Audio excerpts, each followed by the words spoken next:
I mean, how could you not see this? Everything is more expensive. Matter of fact, if you have a Costco membership, go in there right now. Go in there today. Go back to the meat aisle. All the prices are essentially double from what they were. Like a 4 package of ribeyes, they were like $40. Now they're like $60 to $80. They've doubled in price. If you can find milk sometimes, it's there.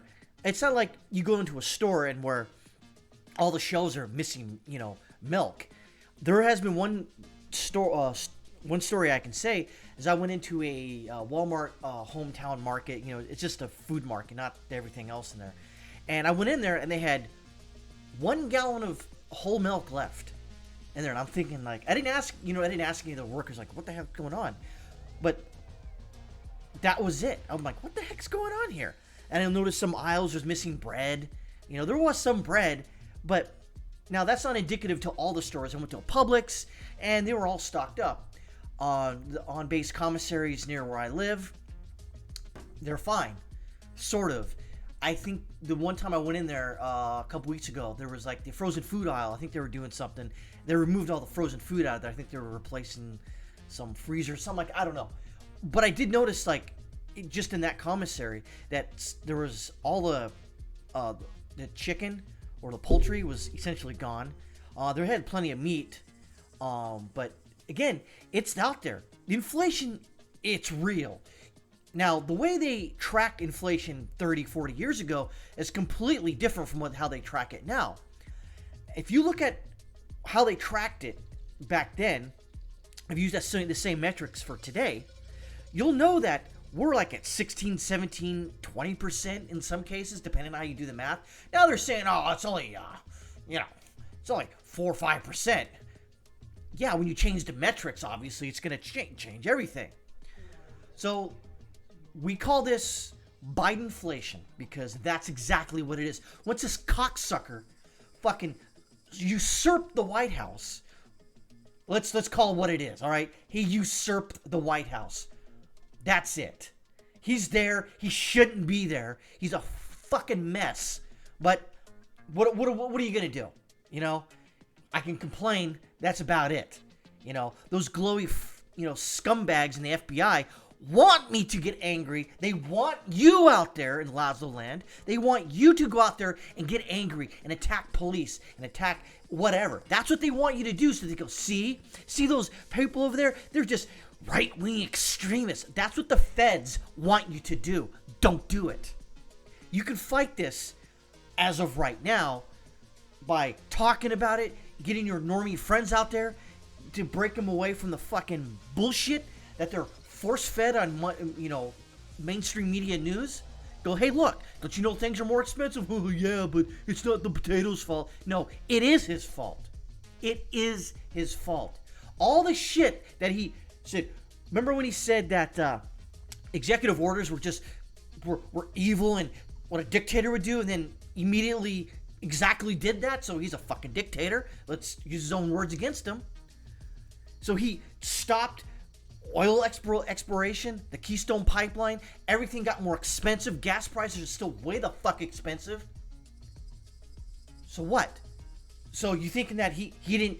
This happened over last year. Now you could say that, well, Trump in his last year, sort of was put into a position to where he had to do some things, print money and, but he did it. He this fucking son of a bitch, cocksucking motherfucker, put the foot on the gas and fucking headed straight into that brick wall.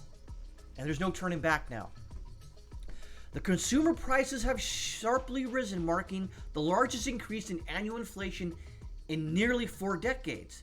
By the way, folks, 4 decades ago, there was a president who got frickin' thrown on his ass. That was Jimmy Carter. Inflation, they actually had stagflation. What was it? High inflation and high unemployment or something like that. It was something ridiculous. And I don't remember, I think I was like 81, I was like 6 years old, so I don't remember too much of it. I know my parents, their interest rate on their home was freaking through the fucking roof. That's all I know. The consumer price index rose 0.5% in December, following hot on the heels of a 0.8% increase in November, the Labor Department revealed on Wednesday. Again, these are just numbers to soften the blow on this fucking stupid goddamn cocksucking motherfucking potato piece of shit that's occupying the White House.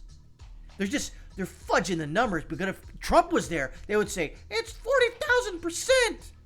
That's what they would do. But you notice how they soften the numbers for this goddamn fucking octogenarian piece of shit. That's what they've done. For the 12-month ending in December, the Consumer Price Index rose 7%. By the way, folks, that's more like 20. But I'm just parsing through the data here, and I'm just letting you all know this too. It's worse than the government reports. Always. Remember that. When the government tells you something, it's always worse. 12-month increase since the period ending in June of 1982. This jump followed a 6.8% rise in November. Again, if you're just a normie out there, you don't really care about these numbers, you're just like, oh, I just got to pay more. You need to look at these numbers, you goddamn dumbass fucking normies. Pull your head out of your fourth point of contact and get with the fucking program. Stop your shit from going, oh, everything's fine. No, it's not fine. For items minus the more volatile food and energy categories, prices rose 5.5% in the 12-month period ending in December, the largest jump since the period ending in February of 1991, which is another, I think that was another economic downturn, like a small one. The Labor Department said this increase came from a 4.1% increase in shelter and 37.3% increase in used vehicles. I can tell you that, folks.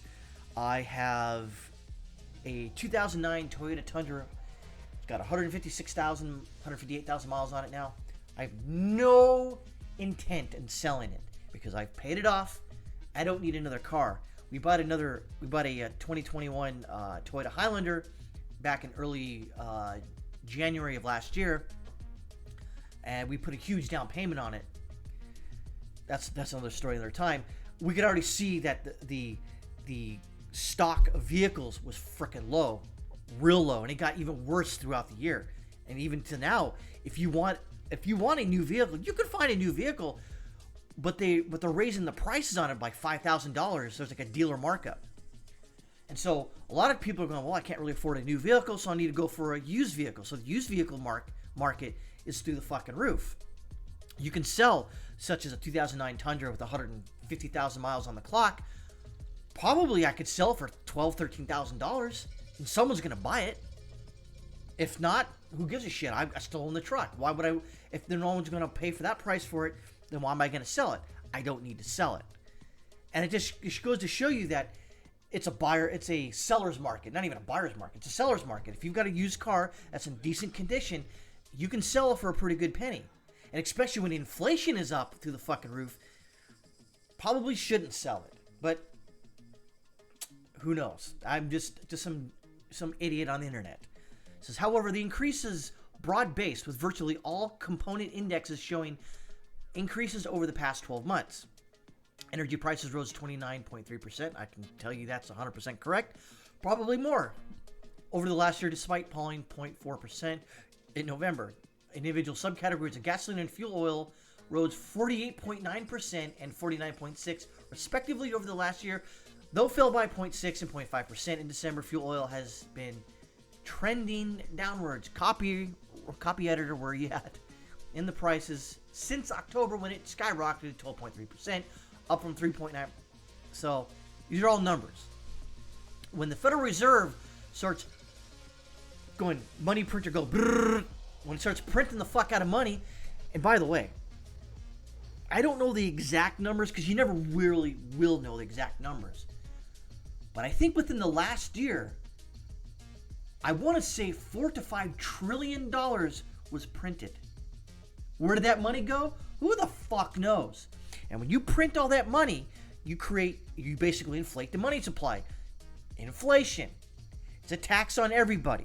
When you inflate the money supply, things cost more. So you got to spend more of your money to purchase goods and services. Well, it's a tax because businesses have to raise their costs because, well, things become more expensive. As there's more money in the circulation, they have to raise the prices. That's how things go. That's just basic economics. As far as I know. After all, I'm just some dipshit on the internet. When you raise those prices, something's got to break. Now, for the wealthy out there in the United States, they can basically hedge their bet. They can suck up a lot of these costs.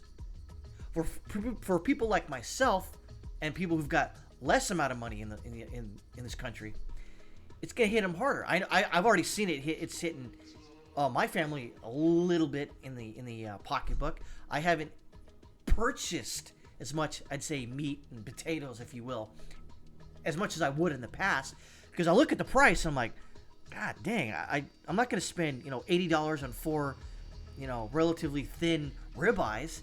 I could possibly go to a local butcher and find it maybe I can have it cut to what I want and maybe, but then again it's like, well, I'll just find a lesser cut of meat and I can sort of dry brine it for a day or two and then soften it up to cook it. But to say that, oh, it's not a big deal, or the president's on the ball, but no, he's not. He's a fucking idiot. The people that run him are in control, obviously. Because he's just a fucking figurehead. He keeps saying that Camel Toe Harris is the fucking president, and you're not gonna make the president, and hey, dipshit, aren't you the president? Mommy, this cock fucking sucker. It's almost. I dare say, when I look at how things are going on right now, I honestly believe that you could make the argument that this is planned as part of the Great Reset or as the Green New Deal. See, they couldn't pass the Green New Deal because it was, even though it was only 5 pages, double spaced, with Comic Sans font, I'd say 22, big as far as the font size. They're doing it. This is all part of the fucking plan. This is part of the Great Reset to make everything more expensive for you to sell off more of your assets so you don't own anything and you can be more happy. How is that? So if we sell off everything and most people sell, let's say that happens, who owns everything? So they're not going to be happy. Why do they own anything? That just begs the question. With all this inflation, the Green New Deal, the Great Reset, all these government agencies jockeying for position, making the feds point out that you could be a terrorist lurking around the corner. How is that possible? I'm just some guy that questions my government. You must be a right-wing terrorist. What, for questioning my government? Holding truth to power? Those are things you held up on a high mantle. You're just like, yes, that's what we do. You can't trust the media to look after the government anymore because they're fucking tied to the government. They've got operatives in the government, in the mainstream media right fucking now that are telling you what you can and can't do, what you should or can't do, massaging their narrative, making the message, whatever the fuck that is, about, there's so many racists out there. There's got to be white supremacists. I'm like, I've never met a fucking white supremacist in my life, but apparently they're all over the fucking place. How? Why? No fucking clue. Unless you're trying to create a message. Part of the plan, if you will. The plandemic, if you want to go that far. And that's the thing. I haven't even talked about what's going on with the COOF. We all know what's going on. It's all part and parcel of the fucking plan. What's the plan? I don't know. To break your will so you don't own anything, you can be more happy? I don't see how it's even possible. What are we going to do? Like I said, for starters, and for Susan Woj and the moderators out there, and for the fucking glowy fucking motherfuckers out there, those Fed cocksuckers, I'm not talking about, because the worst thing you could do, anybody could do right now, is go after the politicians. You can talk shit about them, you can hold their feet to the fire, but the minute you go after them, then they can say, well, those right-wing motherfuckers are after me. We need more feds and more More people out there to spy on people. You can't let them do that. But the thing is that they're already fucking doing it in the first place. I'm going off on a tangent here. When I first started talking about inflation, I think it's all in one basket right now. Prove to me that's wrong in the comments below. This is all part of the fucking plan. It's a plan. They know that this is what they want to do. They want to break your fucking will. They want you to sell off your assets so you can rent. And you don't own anything, you could be happy. But who's going to own everything? The government? BlackRock? So they're not going to be happy? Interesting. Just keep your eyes out for this, folks, on the metrics and how they report things. How our fucking potato occupying the White House is, shitting himself in front of a pontiff. Just remember what's going on, folks. They're fucking lying to you. All the time. They are fucking lying to you. And it doesn't matter who's in fucking office. They're fucking lying to you. They're trying to break your fucking will. Stand up to these motherfuckers. Call them out at every fucking corner you can. Because at this point, that's all we can do. Okay? Remember, do not get violent. That's what they want you to do. However, at some point, that's all I'm going to say. Just at some point.